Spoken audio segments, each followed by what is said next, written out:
गुरु भक्ति योग। जो आत्मज्ञान का मार्ग दिखाते हैं वे पृथ्वी पर के सच्चे देव हैं। गुरु के सिवाय यह मार्ग कौन दिखा सकता है। इस कलयुग में आत्म साक्षात्कारी सद्गुरु की भक्ति के द्वारा ही ईश्वर साक्षात्कार करना है।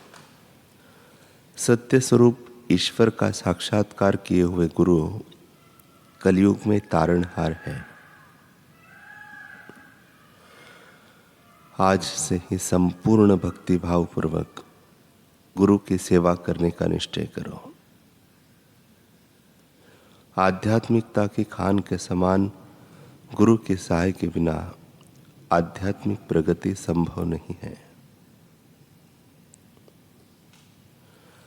समदर्शी सत्संग महात्मा और गुरु के सत्संग का एक भी मौका चूकना नहीं।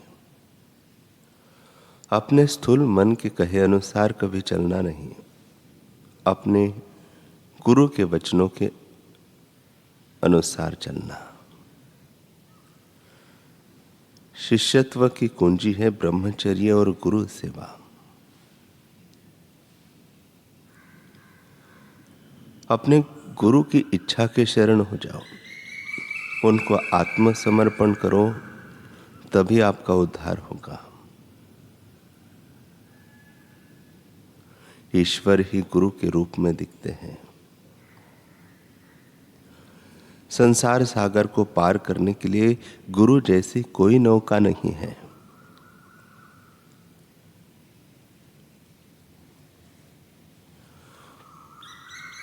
गुरुदेव सत्संग में कहते हैं कि एक गुरु थे, उनके शिष्य बहुत बढ़ गए थे।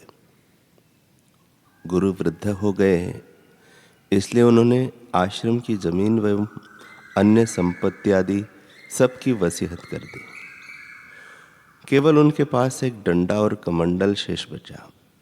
सभी चाहते थे कि ये हमें भी मिले। इसके लिए सभी जैसी गुरुदेव चाहे वैसे ही सेवा करने को तैयार भी थे। किसको ये सूचनाएं दे दी जाए, इस गुत्थी को सुलझाने के लिए आखिर गुरुदेव के सामने यह तय हुआ कि जो अपने गुरुदेव के बारे में अच्छी से अच्छी गाथा तैयार करेगा उसको ये दोनों वस्तुएं मिलेंगी। सबने अपने अपने ढंग से गाथा बनाई। पहले शिष्य ने बनाया, मेरे गुरुदेव साक्षात ब्रह्म है। मेरे गुरु खूब भगवान की पूजा करते हैं आदि आदि। दूसरे ने गाथा बनाई, मेरे गुरु बड़े ज्ञानी हैं। जो उनके पास आते हैं उन सबका वे दुख दूर करते हैं। मेरे गुरु सबका हित करते हैं। मेरे गुरु सब पर दया करते हैं आदि आदि। तीसरे ने बनाई, मेरे गुरु साक्षात ब्रह्मा विष्णु और महेश हैं। वे सृष्टि की उत्पत्ति करते हैं, उसका पालन करते हैं और संहार भी करते हैं। मेरे गुरु अंतर्यामी हैं। वे घट-घटवासी हैं, देवों के देव हैं। मेरे गुरु की महिमा अपरंपार है आदि आदि। तीसरे शिष्य की गाथा अधिक उपाधि वाली होने से सबको अच्छी लगी। सबको वह याद भी जल्दी हो गई। एक शिष्य जंगल में लकड़ी लेने गया और उसी गाथा वाला गीत वह गाने लगा। वह एक व्यक्ति धान कूट रहा था।